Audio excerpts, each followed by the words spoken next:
I hung up my uniform at 34 after nearly 12 years in the Air Force. My name is Lauren Mitchell, and as an HR officer, I'd managed personnel, navigated complex regulations, and yes, occasionally had to deliver news no one wanted to hear. When I transitioned to civilian life, I figured the corporate world would be a different kind of challenge, but one I was equipped for.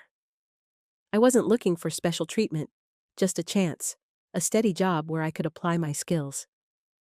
And I thought I'd found it when I landed the senior HR manager role at Evercore Systems, a tech corporation with a workforce of over 1,200. The offer letter felt like a validation, a bridge from one life to the next. I was wrong, so incredibly wrong. The first few weeks were a whirlwind of new faces, new acronyms, and a corporate culture that felt alien. In the military, there was a clear chain of command, a defined purpose. Here, it felt like navigating a maze of unspoken rules and shifting alliances. My office, though comfortable, felt strangely quiet compared to the constant hum of a base. I missed the camaraderie, the shared sense of mission, even the ridiculously early mornings. But I was determined to adapt, to prove that my military background was an asset, not a liability. My initial interactions with my team were positive. They seemed to appreciate my directness and my focus on clear objectives. I spent time getting to know them, understanding their frustrations and their aspirations. The HR department itself felt a bit adrift, lacking some of the structured processes I was used to. There were inconsistencies in how policies were applied, and performance reviews seemed more subjective than I was comfortable with. I saw opportunities for improvement, ways to make things fairer and more efficient. I started by reviewing all existing HR documentation, familiarizing myself with past employee surveys, and trying to get a handle on the company's biggest personnel challenges. It was clear that employee morale was a mixed bag, and retention in certain departments was a concern. I was eager to roll up my sleeves and get to work. Little did I know, the biggest challenge wasn't going to be the systems, but the man at the top. The collision course with the CEO, Brandon Hale, began almost immediately. He was a man in his early 40s, impeccably dressed, with a smile that could charm a snake and a clear preference for schmoozing and networking over actual measurable results. He loved the spotlight, the grand pronouncements, the vision speeches. Details, on the other hand, seemed to bore him. My approach was, well, military. I believed in punctuality, clear standards, transparent processes, and data-driven decisions. I proposed implementing an objective HR evaluation system, something I'd seen work wonders in streamlining promotions and identifying talent in the Air Force. Brandon considered it too rigid. "Lauren," he drawled during one excruciatingly long executive meeting, his voice dripping with condescension. "This is a company, not a military base. We inspire people here. We don't manage them like cogs in a machine." He gestured vaguely around the polished mahogany table, as if to emphasize the enlightened atmosphere he believed he'd cultivated. Several heads around the table nodded in sycophantic agreement. I felt a flush creep up my neck, but I kept my voice steady. I met his gaze directly. "Sir, with all due respect, in the military, if my inspiration wasn't clear and backed by solid procedure, people could get hurt, or worse. Here, if you only inspire without a functional system, the business could die a slow, inefficient death from 1,000 internal cuts." The air in the room crackled. You could have heard a pin drop on the plush carpet. Brandon's smile tightened, the charm momentarily vanishing to reveal something colder beneath. He didn't appreciate being challenged, especially not publicly, and certainly not by someone he probably already viewed as an outsider. From the corner of my eye, I saw a few of the other executives shift uncomfortably. I knew, in that moment, I'd made an enemy, but I also knew I couldn't stay silent when I saw fundamental flaws that would ultimately harm the company and its employees. My military training had instilled a deep sense of responsibility, and that wasn't something I could just switch off. After that confrontation, the chill became a deep freeze. I was subtly, expertly isolated. My ideas, once politely listened to, if not acted upon, were now openly ignored, often met with a dismissive wave of Brandon's hand or a non-committal, "We'll circle back on that." Important meetings were scheduled when I had unavoidable prior commitments or was conveniently out of the office. The HR department's budget was slashed under the guise of strategic restructuring, which really meant Brandon diverting funds to his pet projects, usually involving more marketing glitz or another thought leadership conference for himself. It was frustrating, infuriating even. There were days I wanted to scream, to demand the respect I knew I deserved. But I didn't. Years of service had taught me resilience and a different kind of warfare. Instead of overt confrontation, which I knew would be pointless with Brandon, I did what I was trained to do: observe, document, analyze, and adapt. I focused on my actual responsibilities, the ones I could control. I started meticulously collecting data: employee turnover rates, department by department, exit interview feedback, looking for patterns. Employee satisfaction surveys, the ones that actually got filled out honestly, not just the glossy summaries Brandon liked to present. I tracked performance metrics by team, by manager, trying to identify what was working and what wasn't. I cross-referenced this with training investments, or lack thereof. The numbers didn't lie, and they painted a starkly different picture from the one Brandon presented to the board. Over 6 months, the teams I was allowed to directly influence, where I could implement some of my rigid systems for feedback and development, showed the highest employee retention rates in the company. Our recruitment costs for those teams plummeted because people weren't leaving. And most tellingly, their productivity had increased by a tangible 18%. It wasn't rocket science, it was good leadership and fair systems. It was about treating people like valuable assets, not disposable resources. I compiled it all into concise reports, filed them appropriately, and waited. I knew that data, unlike charm, had a way of eventually making itself heard. During this time, the isolation was tough. Lunches were often eaten alone at my desk. The casual office banter would sometimes quiet when I approached. I could feel the whispers, the sideways glances. Some probably saw me as difficult, inflexible. Others, perhaps, saw me as a threat to the comfortable status quo that Brandon perpetuated. I found solace in my routine, in the small victories within my sphere of influence, and in the occasional quiet words of support from junior staff who were tired of the chaos and favoritism. They were the ones who saw the value in what I was trying to do, even if they couldn't say so openly. The Q2 shareholder meeting arrived faster than anyone anticipated, or perhaps it just felt that way because the tension in the company was palpable. Rumors were flying, sales were down, key clients were unhappy, and internal morale was at an all-time low, despite Brandon's relentless cheerleading. There was a buzz of anxiety mixed with a grim sort of anticipation. Brandon, naturally, was in his element, or so he thought.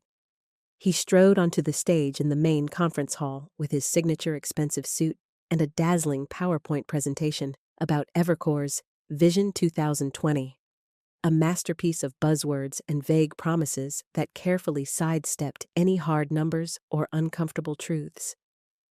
He spoke of synergy, disruption, and paradigm shifts, his voice smooth and confident.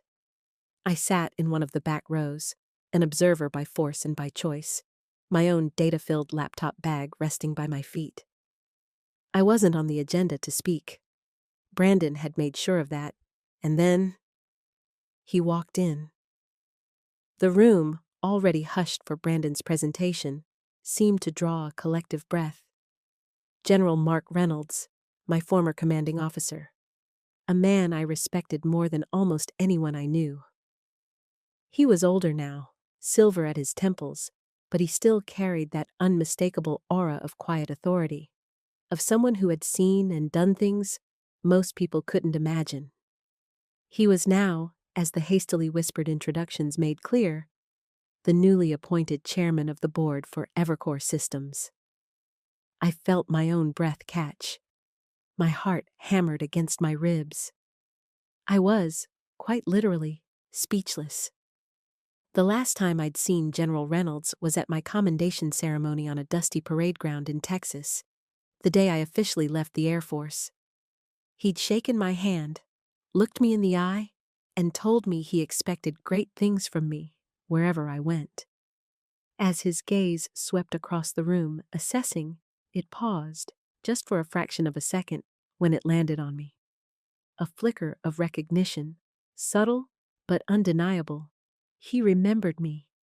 In that instant, a tiny spark of hope, something I hadn't realized I'd lost, ignited within me.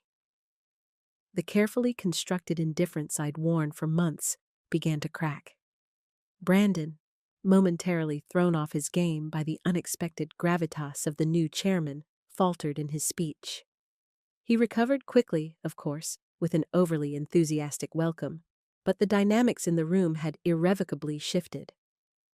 The shareholders, sensing a change in the power structure, leaned forward in their seats.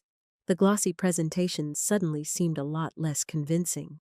During the Q&A session, after Brandon had fumbled through a few softball questions, a shareholder, a sharp-eyed woman in the third row, cut straight to the chase. "Mr. Hale, you talk about vision, but our numbers are concerning. Many of us believe the core issue at Evercore isn't our product, but our people.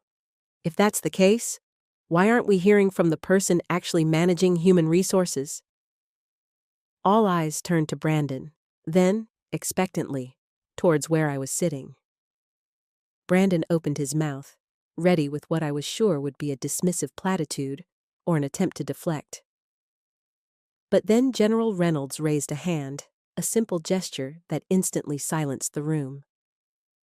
"A valid question," the general said, his voice calm but firm. "I, too, would like to hear from Ms. Mitchell."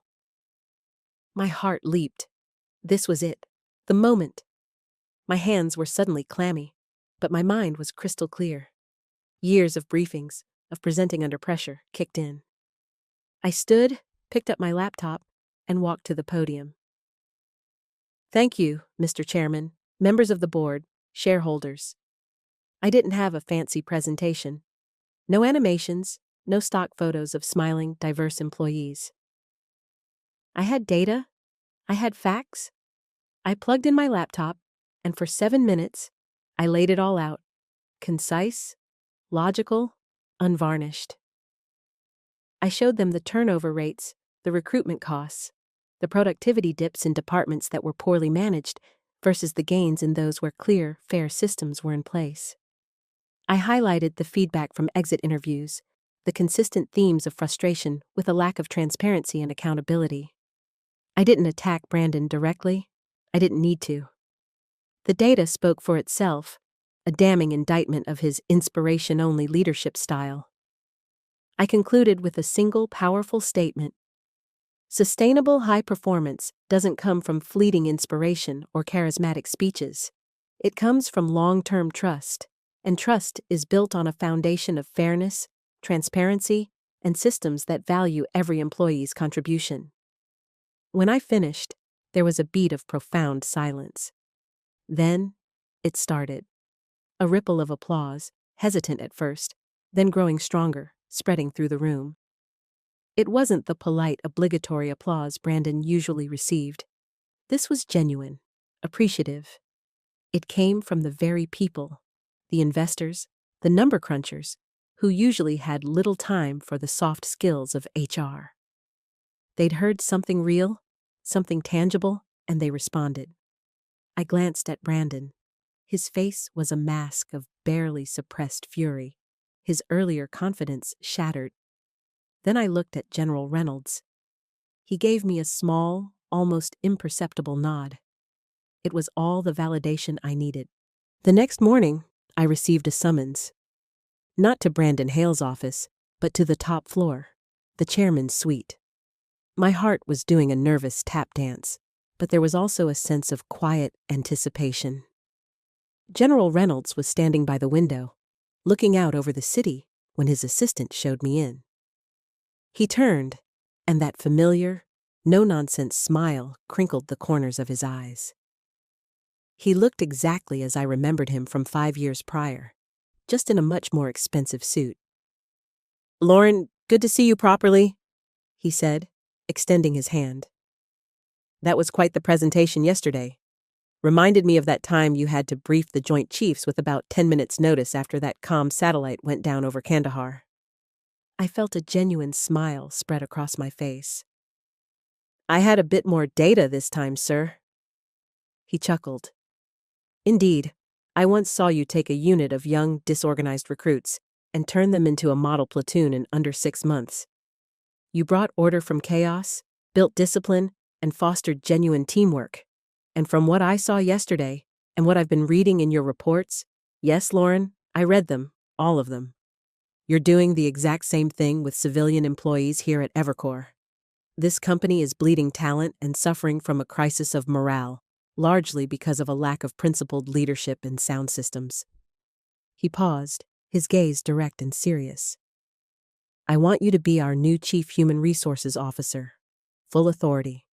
Your mission, should you choose to accept it," he added, a hint of a jest in his tone, "is to overhaul this department and, by extension, help us rebuild this company's culture from the ground up." I was stunned. THRO.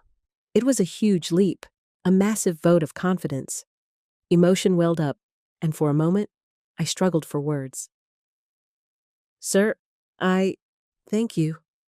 I just did what I thought was right. What the data showed was necessary." "And that, Lauren," General Reynolds said, his smile returning, "is precisely why you're the most qualified person for the job. Doing what's right, especially when it's difficult, is the hallmark of true leadership. Welcome aboard, officially." Walking out of General Reynolds' office, I felt like I could fly. The weight that had been pressing down on me for months had lifted. I had a clear mandate, the backing I needed, and a deep-seated conviction that I could make a real difference. And I didn't waste a moment. In my first month as THRO, with the full support of the new chairman and a newly energized and somewhat chastened board, I initiated a series of sweeping changes. First, we reinstated and increased the training and development budget. No more cutting corners on investing in our people. We focused on leadership training for middle managers, skills development for all employees, and clear career progression paths. Second, I immediately established an anonymous feedback portal for all employees. A secure, confidential channel where people could voice their concerns, suggestions, and grievances without fear of reprisal. The initial flood of responses was overwhelming, highlighting just how much had been suppressed for so long. We addressed every single credible concern. Third, we rolled out a transparent, data-driven performance evaluation process across the entire company. Clear metrics, regular feedback sessions, and an emphasis on fairness and consistency. No more favoritism, no more moving goalposts. Fourth, I personally spearheaded training sessions for all mid-level and senior managers on leading with data and empathy. It wasn't just about numbers. It was about understanding what the numbers meant for the human beings on their teams and how to foster environments where people could thrive. The results weren't instantaneous, but they were significant and swift. Within the next 6 months, our employee turnover rate dropped by a staggering 40%. People weren't just staying, they were more engaged. Productivity metrics, which had been stagnating, nearly doubled in key areas. Cross-departmental collaboration, once a rarity, began to flourish as trust was rebuilt. The following year, Evercore Systems, the company that had been teetering on the brink due to internal dysfunction, received the Best Place to Work award in our industry sector. It was a testament to the power of principled leadership and the simple, yet profound impact of treating people with fairness and respect. And Brandon Hale? He resigned shortly after my promotion, following an internal investigation into some of his more questionable networking expenses and leadership practices. His departure was quiet, almost an afterthought in the wave of positive change sweeping through the company. My journey from a too-rigid military officer to the CHRO who helped turn a struggling company around wasn't easy. There were moments of doubt, frustration, and intense pressure. But the lessons I learned in the Air Force about discipline, integrity, data-driven decision-making, and most importantly, the fundamental value of every individual in a team, proved to be more relevant in the corporate world than I could have ever imagined. It turns out, good leadership is good leadership, no matter the uniform or lack thereof. And sometimes, the person best equipped to save the day is the one everyone else underestimated. This is Revenger Ruby. If you enjoyed this story of calculated payback, don't forget to like this video and subscribe to the channel. You won't want to miss the next tale of sweet, sweet revenge.